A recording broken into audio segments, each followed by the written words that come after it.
يا حبيب فإن الطريق بعيد وزادنا قليل وقوافل الصالحين قد سارت من بين أيدينا ونحن قد بقين. الحمد لله رب العالمين وصلى الله وسلم وبارك على عبده ورسوله محمد وآله وأصحابه أجمعين. أما بعد كتوات ጀምራችሁ የተለያዩ ፕሮግራሞችን በጥሞና ቁጭ ብላችሁ እየተከታተላችሁ ስለቆያችሁ ከዚህ በላይ ረጅም ጊዜ ወስጄ ላቆያችሁ አልወድም።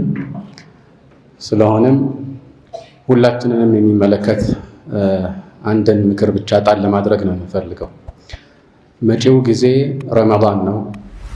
እንደሚታወቀው ሰዎች ረመዳንን ለመቀበል የተለያዩ አይነት የዝግጅት ስልቶችን ይመርጣሉ። ነገር ግን ቤትን ከማዘጋጀት ልብስን ከመቀየር የበለጠ በዋነኝነት ማዘጋጀት የሚያስፈልገው ማንነታችንንና ውስጣችንን ነው።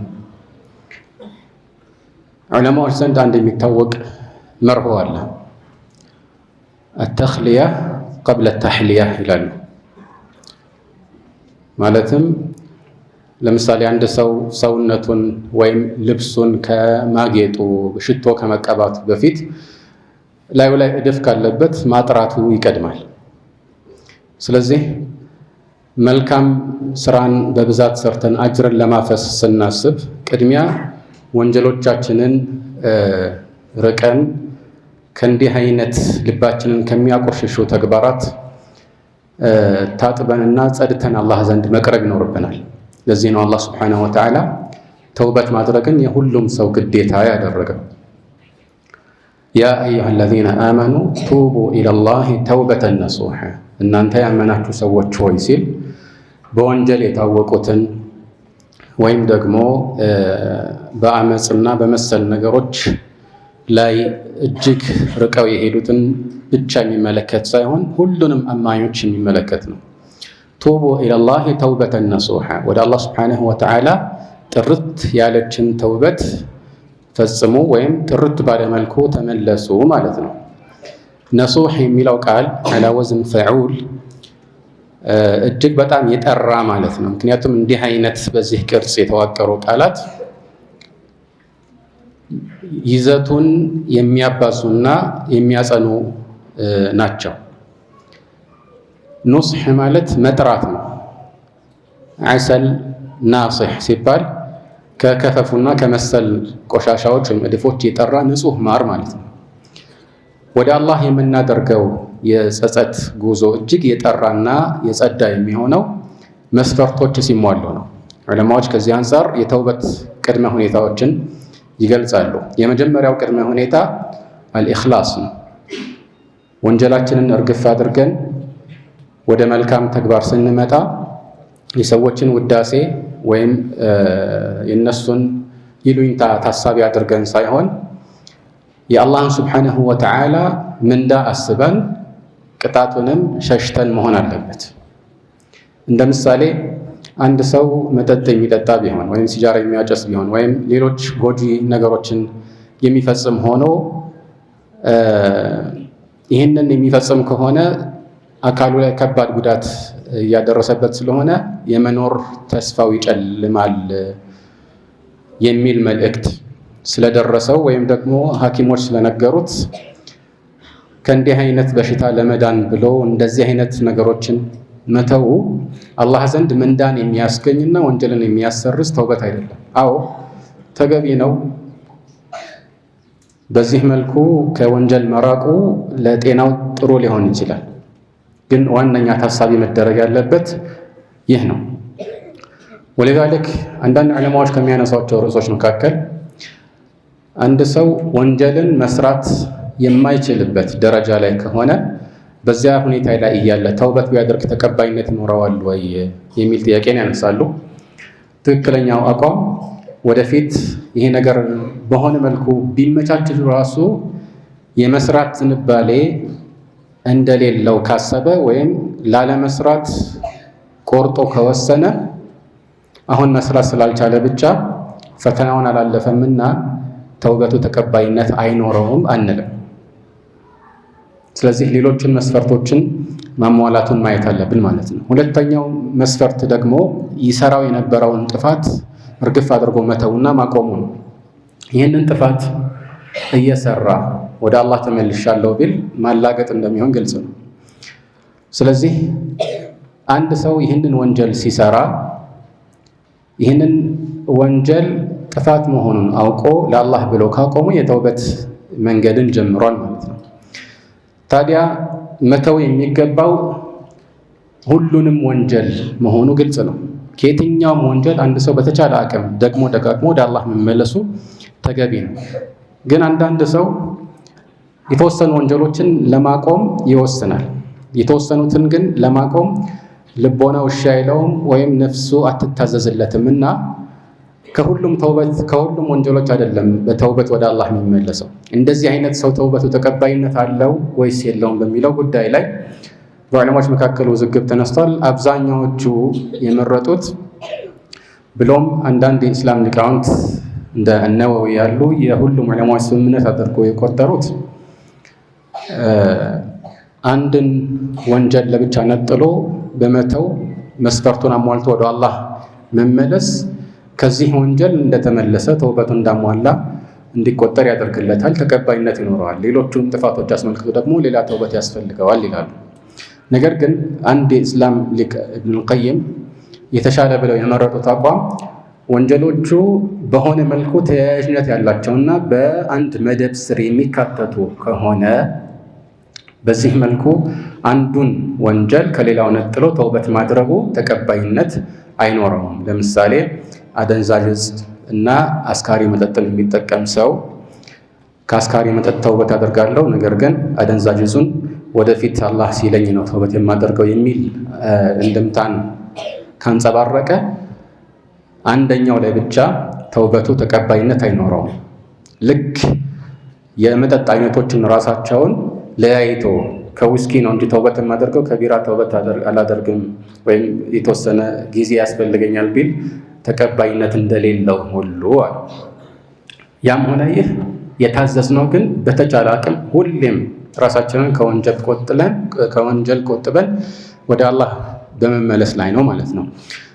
ሶስተኛው መስፈርት ላሳለፈው ጥፋት መጸጸት ነው። ጸጸት ዋነኛው የተውበት አካል ነው። ከመልእክተኛው ዓለይሂ ሰላቱ ወሰላም በተላለፈ ሐዲስ ላይ እነደሙ ተውባ ይላሉ። ወደ አላህ መጸጸት እና መመለስ ራሱን የቻለ ተውባ ነው። ዋነኛው አካል ይሄ ነው። እንዲያውም ይህ ከተሟላ ሌሎች መስፈርቶች አብረው መሳካታቸው አይቀርም። አንዳንድ ሰው ይህንን መስፈርት ሳያውቅ ሊያልፈው ይችላል። ለምሳሌ እኔ በልጅነቴ በወጣትነቴ እንዲህ አይነት ጥፋቶችን አጥፍቻለሁ እና ያኔ እንዲህ አይነት ነገሮችን በመቅመሴ በመደሰቴ በመዝናናቴ አይቆጨኝም፣ አሁን ግን አልሐምዱሊላህ ተውበት አድርጌያለሁ ቢል ላለፈው ጥፋቱ በትክክል አልተጸጸተም ማለት ነው። ስለዚህ ዋነኛውን መስፈርት አላሟላም ማለት ነው። አራተኛው ቅድመ ሁኔታ ደግሞ ወደፊት ወንጀልን ላለመስራት በቁርጠኝነት መወሰን ነው። ታዲያ መስፈርቱ በቁርጠኝነት መወሰን ነው ማለት ወደፊት ወንጀል ውስጥ ተመልሶ ላለመግባት መወሰን ነው ወይስ አለመግባቱ ራሱ ነው? የተሻለውና አብዛኛዎቹ ዑለማዎች የመረጡት መወሰኑ ብቻውን በቂ ነው። ያ ማለት የወደፊቱ በአላህ እጅ ነው ያለው። ነፍሱ አሸንፈው የሸይጣን ጉትጎታ እየሎበት ተመልሶ ያንን ወንጀል ሊሰራ ይችላል። አዎ ተውበቱ ይበልጥ የተሟላ የሚሆነው እንደዚሁም ተውበተ ነሱሐ የሚለውን አንቀጽ ሲፈስሩ ከዑመርና ከአንዳንድ ታላላቅ ሰለፎች እንደተላለፈው ወደፊት ወንጀሉን አለመስራቱ ነው የሚለው በዋነኝነት የተሟላና የተሻለ የሚሆንበት መስፈርት እንጂ ተውበቱ በመሰረቱ ተቀባይነት የሚያገኝበት መስፈርት አይደለም። ይህንን የሚያሳዩ ደግሞ ማስረጃዎች አሉ። ከነዚህ መካከል ፊ ሰሒሐይን መልእክተኛው ዓለይሂ ሰላቱ ወሰላም ስለ አንድ የአላህ ባሪያ ሲነግሩን ይህ የአላህ ባሪያ ወንጀል ሰራ አሉ። ከዛ በኋላ አላህን ይቅርታ ጠየቀ። ቃል አሰብቱ ዘንበን አው ቃለ አዝነብቱ ዘንበን ቃለ ረቢ አሰብቱ ዘንበን ፈግፊር ሊ። ወንጀል ሰርቻለሁና ይቅር በለኝ አለ አላህን። አላህ ደግሞ አዕሊመ ዐብዲ አነ ለሁ ረበን የግፊሩ ዘንበ ወየእኹዙ ቢህ ገፈርቱ ሊዐብዲ አለ። በወንጀል የሚይዝና ሲፈልግ ደግሞ ይቅር የሚል ጌታ እንዳለው ባሪያዬ አወቀ እንዴ? ስለዚህ ይቅር ብየዋለሁ አለ። ثم መከተ ማ ሻአ አላህ የሻውን ያህል ቆየና መልሶ ወንጀል ሰራ። አሁንም እንደ በፊቱ ጌታዬ ሆይ ይቅር በለኝ አለ። አላህም ሱብሓነሁ ወተዓላ አዕሊመ ዐብዲ አነ ለሁ ረበን የግፊሩ ዘንበ ወየእኹዙ ቢህ ገፈርቱ ሊዐብዲ አለ። በወንጀል የሚይዝና ይቅር የሚል ጌታ እንዳለው ባሪያ ያወቀ አይደለ? ይቅር ብየዋለሁ አለ። ከዛ ሶስተኛ ጊዜ መልሶ ይሄንን ሰራ። አላህም እንደዛ አለና ምን አለ ቀጥሎ?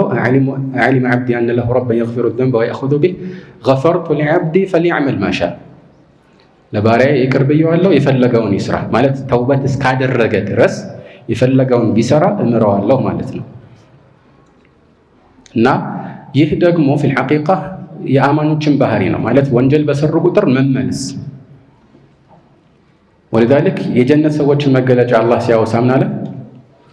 ወኡዝሊፈት ልጀነቱ ልልሙተቂነ ገይረ በዒድ ሃዛ ማ ቱዓዱነ ሊኩሊ አዋብን ሐፊዝ። አዋብ ማለት ወንጀል በሰራ ቁጥር ወደ አላህ የሚመለስ ከሲሩ ልአውባህ ማለት ነው። እና ይሄ ደግሞ ወንጀል ከሙእሚኖች መገኘቱ አይቀርም። ለዚህ ነው አላህ በቁርአኑ ወለዚነ ኢዛ ፈዐሉ ፋሒሸተን አው ዘለሙ አንፉሰሁም ዘከሩላህ ይላል። እነዚያ አጸያፊ ተግባር ወንጀልን በፈጸሙ ጊዜ አላህን ያወሳሉ። በፈጸሙ ጊዜ ኢዛ የሚለው ያው ሸርጥያ ነች፣ ግን እንደሚከሰት የሚጠበቅ ነገርን የሚያመለክት ነው። ኢን ቢሆን ኖሮ ሊከሰት ይችላል ላይከሰት ይችላል ተብሎ የሚታሰብ ነገርን የሚጠቁም ይሆናል። ይሄ ግን መሆኑን እንደማይቀር በተዘዋዋሪ የሚጠቁም ነው። ወሊዛሊክ ጃአ ፊ ሰሒሕ ሙስሊም ሚን ሐዲስ አቢ ሁረይራ አነ ነቢይ ሰለላሁ ዐለይሂ ወሰለም ቃል ወለዚ ነፍሲ ቢየዲሂ ለው ለም ትዝኒቡ ለዘሀበ አላሁ ቢኩም ወለጃአ ቢቀውሚን ዩዝኒቡነ ፈየስተግፊሩነ አላህ ተዓላ ፈየግፊሩ ለሁም። እናንተ ወንጀል የማትሰሩ ብትሆኑ ኖሮ አላህ ሱብሓነሁ ወተዓላ እናንተን አስወግዶ በምትካችሁ ወንጀል ሰርተው አላህን ሱብሓነሁ ወተዓላ ይቅርታን የሚጠይቁና አላህ ይቅር የሚላቸውን ሰዎችን ይተካ ነበረ። ስለዚህ መሆኑ የማይቀር ነው። አላህ ሱብሓነሁ ወተዓላ ገፋር ነው፣ ወንጀልን በብዛት የሚምር ነው። እና እንዲህ ከሆነ ደግሞ ይህ ስሙ በውስጡ መገለጫውን የያዘ ነውና ይህ ተግባር ላይ የሚውልበት በምድር ላይ የሚታይበት ነገር መኖሩ አይቀርም። እና ትልቁ ነገር ወንጀል መስራቱ ሳይሆን ሳይተውቱ ወደ አላህ ሳይመለሱ ማቆየቱ ነው ትልቁ ከባድ ጥፋት የሚባለው። ለምን አንዳንድ ሰዎች አሁን ያልነውን መስፈርት ያላሟሉ ይመስላቸዋል። ይህንን ነገር ጭራሽ አልፈጽምም ብለው ለራሳቸው ቃል ከገቡ በኋላ መልሰው ያኛውን ጥፋት ሲፈጽሙ በቃ ተውበቴ ትክክል አልነበረም ወይ ይላል። ትክክለኛው መልስ ያለፈው ፋይል የተዘጋ ነው። መስፈርቱን አሟልተህ ተውበት እስካላደረግክ ድረስ ይቅርታን ከአላህ ዘንድ ታገኛለህ። ከዛ በኋላ ደግሞ ተመልሰህ በሸይጣን ጉትወታ በነፍስ ድካም ወይም ደካማነት ይህን ወንጀል ብትሰራ ያለፈው ምዕራፍ እዚህኛው ላይ ተጽዕኖ አያሳድርብህ። ስለዚህ ተስፋ ወደ መቁረጥ ማምራት አያስፈልግም። ወይም አንዳንዶች እንደሚያደርጉት ይህንን ወንጀል ላለመስራት ራስን በሆነ መልኩ መገዘት ወይ ደግሞ ስለት ውስጥ መግባት ወይ ወንጀል ከሰራሁ እንዲህ አደርጋለሁ እንዲህ አይነት እርምጃ ወስዳለሁ እያሉ ራሳቸውን ለማስገደድ የሚሞክሩበት ስልት ተገቢ አይደለም። አላህ ሱብሓነሁ ወተዓላ እጅግ መሐሪ መሆኑን ማወቃችን ራሱ ወደ ተውበት እንድናመራ ያደርገናል ማለት ነው። አምስተኛው መስፈርት ደግሞ ይህ ተውበት ተቀባይነት በሚያገኝበት ጊዜ መገኘት መቻሉ ነው። ምክንያቱም አላህ ሱብሓነሁ ወተዓላ ለተውበት ገደብን አስቀምጧል። ይህ የጊዜ ገደብ ካለቀ በኋላ ተቀባይነት አይኖረውም። ለምሳሌ የቂያማ ቀን መድረስን የሚያሳዩ ታላላቅ ምልክቶች፣ ትናንሾቹ ሳይሆኑ ትልቁ ምልክት ለምሳሌ ፀሐይ በምትጠልቅበት ቦታ መውጣቷ፣ በዚህ ጊዜ ተቀባይነትን አንድም ሰው አያገኝም። ተውበት ቢያደርግ ወይም ካፊር ቢሰልም ማለት ነው። የውመ የእቲ በዕዱ አያቲ ረቢክ ላ የንፈዑ ነፍሰን ኢማኑሃ ለም ተኩን አመነት ሚን ቀብሉ አው ከሰበት ፊ ኢማኒሃ ኸይራ እንደሚለው፣ እንደዚሁም በግልም አንድ ሰው ጣረሞት ላይ እያለ ድንገት ተውበት ላደርግ ቢል ተቀባይነት አይኖረውም። የፊርዓውን እምነት ተቀባይነት እንዳላገኘው ሁሉ ማለት ነው። ወለይሰት ተውበቱ ሊለዚነ የዕመሉነ ሰይአት ሐታ ኢዛ ሐደረ አሐደሁም ልመውት ቃለ ኢኒ ቱብቱ ልአን ወለለዚነ የሙቱነ ወሁም ኩፋር። ልክ ሞት ሲመጣባቸው አሁን ተውበት አድርጌያለሁ እንደሚሉት ሰዎች አይደለም አላህ ዘንድ ተቀባይነት የሚያገኘው ተውበት ማለት ነው። ስለዚህ ይህንንም ታሳቢ ማድረግ ተገቢ ነው። ወሊዛሊክ ፊ ሱነን ተርሚዚ ወገይሪሂ ሚን ሐዲስ ዓብድላህ ብን ዑመር መልእክተኛው ዓለይሂ ሰላቱ ወሰላም ኢነላህ የቅበሉ ተውበተል ዓብዲ ማ ለም ዩገርጊር ይላሉ። አላህ ሱብሓነሁ ወተዓላ የባሪያውን ተውበት ባሪያው ጣረሞት ውስጥ እስካልገባ ድረስ ይቀበላል። ጥፋቱ ከሰዎች ሐቅ ጋር የተያያዘ ሰዎችን መበደል ከሆነ የነሱን ወይ ይቅርታ ወይ የወሰደው ሐቅ ካለ መመለስ ይኖርበታል። የነሱን ይቅርታ ማግኘት አለበት፣ ወይ ደግሞ የወሰደውም ነገር ካለ መመለስ አለበት። መልእክተኛችን ዓለይሂ ሰላቱ ወሰላም ከማ ፊ ሶሒህ አንድ ሰው ሌሎችን አስመልክቶ የሚፈጽመው በደልን ዛሬ እንዲያው እንደ ዲርሃም እንደ ዲናር ሊወስደው ይችላል። መን ካነት ለሁ መዝሊመቱን ዒንደ አኺሂ ፈልየተሐለልሁ ሚንሃ من كانت له مظلمة عند أخيه من دم أو مال فليتحلله منها قبل أن لا يكون دينار ولا درهم. دينارنا درهم بما ينوربت كان يعني فرد كما فسموا بفيت أهونهم يقرب بالبال. ስለዚህ በዚህ መልኩ እነኚህን መስፈርቶች አሟልተን ራሳችንን ካጸዳንና ከዚያም ለመልካም ስራ ዝግጁ ከሆነን ያ መልካም ስራ ራሱ ያለፈውን ወንጀል ይበልጥ እያስማረልን ነው የሚሄደው። قال الله عز وجل وأقم الصلاة طرفي النهار وزلفا من الليل إن الحسنات يذهبن السيئات ذلك ذكرى للذاكرين. صلاة በእለቱ የመጀመሪያውን የመጨረሻው ክፍል እንደዚሁም በሌሊቱ ክፍል አቋቋመ ስገድ ካለ በኋላ ይሄ የወረደው አምስቱ ሶላት ወቅት ሙሉ ለሙሉ ሳይደናገግ በፊት እንደሆነ በተፍሲር ሊቃውንት ዘንድ ይነገራል። አንዳንዶቹ ደግሞ ከዛ በኋላ የሚመጣው ኢነል ሐሰናት የሚለው የሚፈለግበት يعني المقصود بالحسنات الصلوات الخمس አምስቱ ሶላቶች ናቸውም ብለዋል።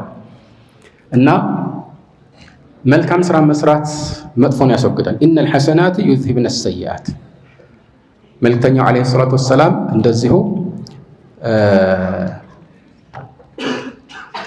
وأتبع السيئة الحسنة تمحها له መጥፎ ስትሰራ ጥሩን አስከትለው ያብስልሃልና እና ይህንን ማድረግ አንድ ትልቅ ቁም ነገር ነው። ምክንያቱም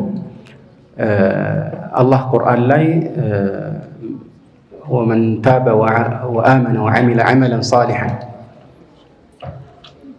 فأولئك يبدل الله سيئاتهم حسنات ይላል።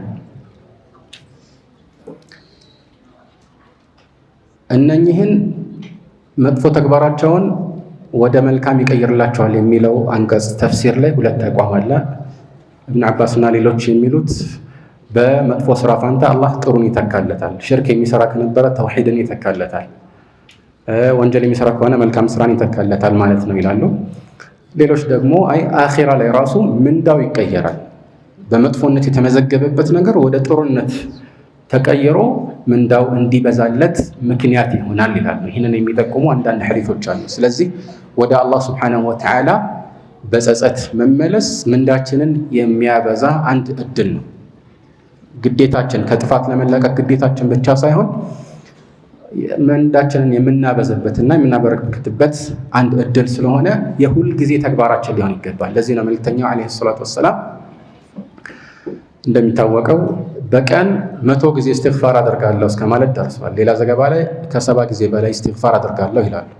እና እሳቸው በዚህ መልኩ አላህን መሐርታ የሚጠይቁ ከሆነ ሌላው አማኝ ግን የሁል ጊዜው ግዴታ መሆኑ ምንም የማይታበል ግዴታ ነው ማለት ነው። አላህ ሱብሓነሁ ወተዓላ ሁላችንም ትክክለኛ ተውበት አድርገን ወደሱ ተመልሰን ደረጃችን ከፍ እንዲል መጪው ረመዳንንም እና የምንሰራቸውን መልካም ስራዎች እንዲቀበለን ወንጀሎቻችንን እንዲምርልን እንማጸነዋለን። هذا والله أعلم وصلى الله على محمد وآله وصحبه أجمعين.